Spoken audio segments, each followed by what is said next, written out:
Welcome. So I want to go over some basics of graph theory your book kind of leaves out, but are pretty common in most other textbooks and will be beneficial for you to know, not just for the exam, but algorithms and other things like that utilize these concepts a little more. The two main things I'm going to focus on are degrees and distance. The other things are still in your book. Like, for instance, I would encourage you to go back and look at your book in terms of what is what is chi of G, which is also known as the chromatic number of G. Um, those sort of things we did all the way back at the beginning of class. Go back into those and come back. So let's talk about degree first. What are degrees of a graph?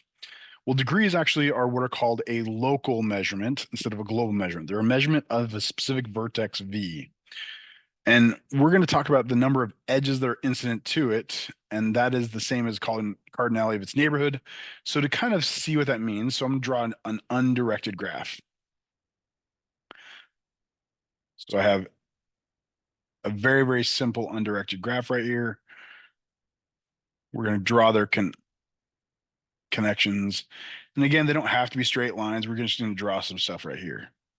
So in this case, the degree of this vertex here, we'll call this vertex V. The degree of V equals 3 because it has 3 edges coming out of it.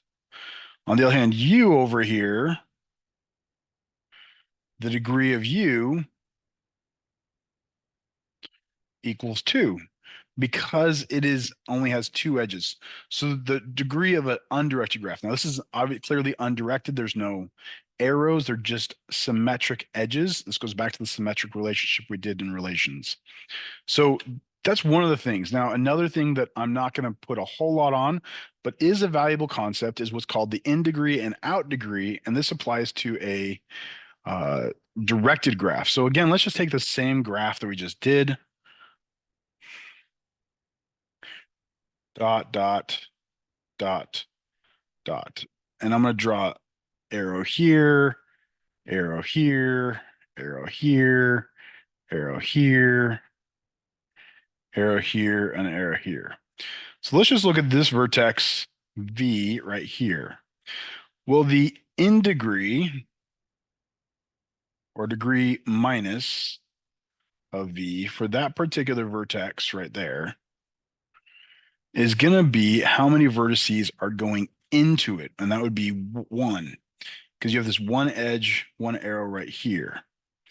On the other hand, the out degree would be 2 because there's 2 arcs going out of it. Now, we don't really talk about total degree in directed graphs, but it is valuable to notice in this particular graph that the total number of arcs I have here, which obviously there's 3 that are connected, either going in or going out, is going to be equal to the sum of these two things because they're not really overlapping. Now, interesting part is if I even threw in something like this, that would bump both these up to being 2 and 3 if I did that, because now there'd be 2 edges going into it and an edge going out. Even though if the edge going in and out is one of itself, it's the only thing that kind of messes with this whole thing, and it kind of makes it a little bit more murky. This is why directed graphs, while highly valuable, because a lot of relationships that we use graphs for are not symmetric. The in-out degree becomes a little bit harder, but that's also very valuable information and very useful. And there's a lot of key things that we actually use then to identify, and a lot of theorems based on degrees. So degrees turn out to be very, very important. In fact, some key measurements of degrees that we often talk about are this: the maximum degree of a graph is delta G, that's capital delta, and that is literally the biggest one in the graph. On the other hand, lowercase delta, so all of you know your Greek letters, this is capital delta, this is lowercase delta. No, these are not the same things as calculus. They're just there because delta starts with a D and stands for degree. That's really the reason we chose it. Same reason that chi is used for coloring, because the Greek letter chi starts with C, coloring C. So understanding these things, that you have a min and max degree, is kind of invaluable. And so we then take that, we just ask what's really the smallest degree of all the vertices, What's the biggest degree of all the vertices? So these are global measurements. They're measurements for the whole graph. And then we get this really cool thing sometimes that we often use to actually find these. And that's called a degree sequence. That is literally to list out all of the degrees of the vertices in the graph. And to kind of see that, I'll show you an example in a second. But I want to hit this one key lemma because this is a really important lemma. It's called the handshaking lemma. It says if you add up all the degrees, you should get twice the number of edges. The way to think about that is each degree is if I go out and I shake hands with everyone, with a bunch of people in a room, the number of people I shake hands with, the number of handshakes I'm involved in, will be my degree. But each of those people will also, if you add theirs to mine, will be double counting the number of times we shook hands because they will count it once and I will count it once instead of just, and so that's why you end up with 2 times the number of edges because every edge is shared by 2 different vertices twice. And so that's where this ends up. And this only works though if you have a simple graph with no loops and it's undirected. So this is a really, really powerful theorem. It's used a lot and there's some really cool math. In fact, this has come up a couple times in like different videos I've seen over the years. Like Hitchhiker's Guide to the Galaxy talks about a handshaking problem at a party. So it's a very classic graph theory problem. So let's just kind of come back and let's look at degree sequence for a second.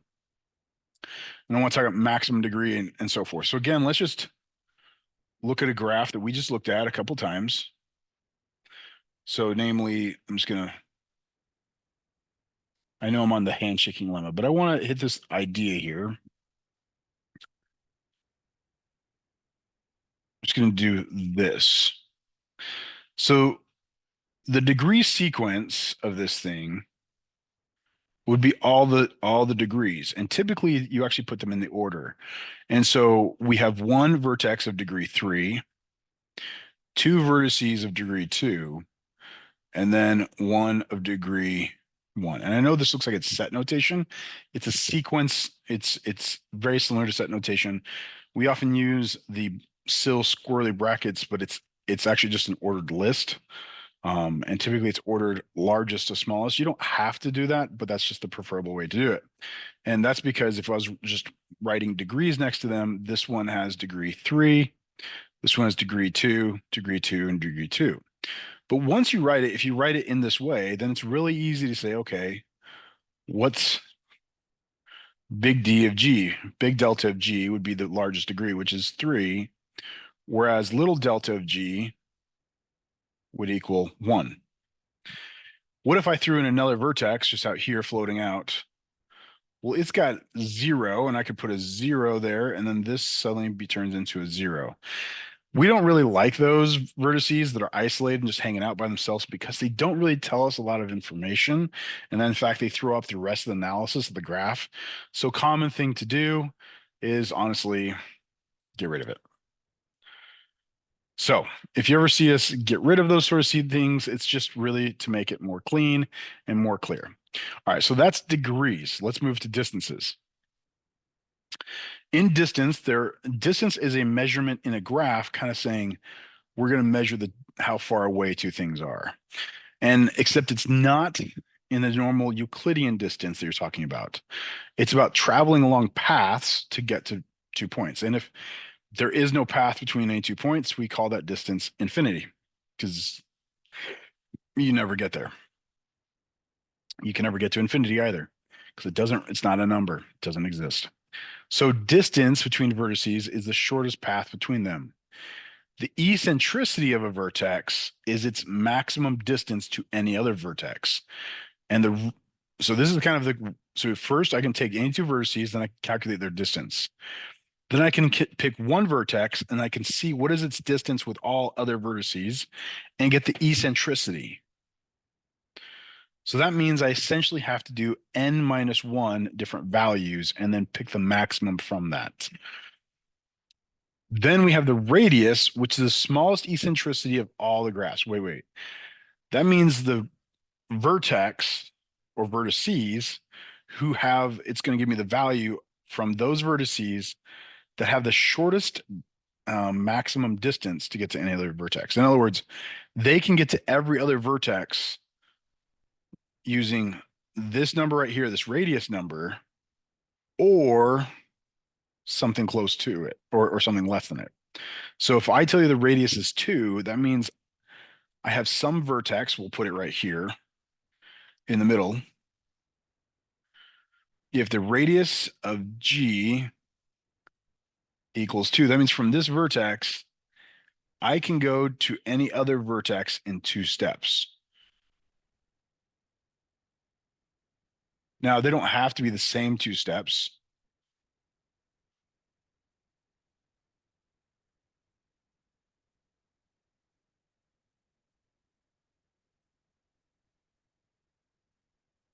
Now, if you look here, this vertex, it can get to here using this path right here, or it can come, but if I come down and go this way, it's longer. What I'm still taking is the shortest path between the 2 vertices, which is that one. So I'm not counting this 3-step path. Rather, what I'm doing for eccentricity is I'm trying to say, okay, how long does it take this middle vertex?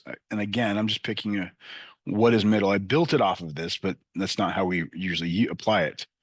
If I had this vertex right here, well, I can get to this in 1 step, this in 1 step, this in 1 step, all of these in 1 step because they're all touching. And since all of these others are touching one of the vertices that are adjacent already to my first vertex, then they're going to take just 1 more step to get to all those. And therefore, it can get to everything in the graph in 2 steps or less. It's kind of putting an upper bound on the distance, and that's really important. So that's the radius. On the other hand, the diameter is the biggest eccentricity of all the graphs. In reality, that's a way of saying what's the greatest distance between any 2 vertices, not the longest path, but what's the biggest of all the shortest paths. And this min-max kind of thing, by the way, is a very common algorithmic approach to a discrete problem. We're minimizing one thing while maximizing something else. And this is not calculus. This really is, these actually can be very complex concepts, though many of these distances can actually be found using some linear algebra, and your book has more on that in chapter 10.2 if you really want to go looking there, but it's just really not something I'm going to go into because many of you have not had linear algebra, and therefore you don't understand matrix operations. But let's just do another example in general about what's the distance between this point A and this point F. Well, you could take the most circuitous route in the world, probably. If I went, so remember, path cannot reuse something, but I can come down here and then up and then over. So 1, 2, 3, 4 steps to get there. Question is, can I get there in less? I can go 1, 2, 3, 4. 1, 2, 3. I got there in 3. So because I can go through all the different possible paths, and the question is, what's the shortest path? And the answer to this actually is 3. That path along the top that actually I just talked about, this path right here, and then straight down, turns out to be the fastest path. So remember, distance, we're trying to find the shortest path between them. So we're trying to minimize or maximize paths, which is kind of the key thing. Now, what if I ask for eccentricity of f? So that's why I'm asking this one is what's the maximum distance to any vertex? So again, the easiest thing is just come along and say, okay, how close, what is f already touching? Well, f is already touching this vertex and this vertex. So they have a distance of 1, which means because they can get there in 1 step. Now, if I come to this vertex right here that has no name, I can only go down here. And so this is going to take 2 steps to get here, but this one can get here in 1 more step. So that means 2 steps. Now from the 2 steps, this 2-step right here can reach both the other ones. So it only takes 1 more step to get the rest of the way. So from here, I can get everywhere in 3 steps or less. So the eccentricity is 3. All right, now let's ask what's the radius of G? Now this is what is the smallest eccentricity of all of the graph. And this is one where it's kind of a little bit trickier and we got to kind of play with it a little bit. It turns out the radius of this thing is 2. Let me show you why. If I was to pick this vertex right here. I can get to everything from 1, 1, 1. I can get to all those in one step. And I can get to both of these in two steps. Now, there's nothing that I can get to in one step. What would that look like if I could get there in only one step? Well, that would mean there have to be a vertex that's connected to everything else. And because I can't get to everything in one step, 2 must be the answer. And that's part of the problem. These are discrete problems. Showing that's optimal is not just I took a derivative and showed the exact value. All right. So last but not least, real quickly on this thing, what is the diameter? We've already established that there's an eccentricity of 3.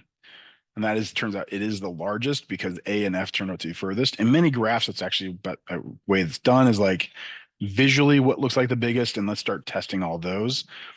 That may be a fallacy because you could tuck something and have something look like it's actually not outside the realm of what it really is. I hope that helps you understand these graphs a little bit more. Keep watching the other videos and get more out of it. Good luck.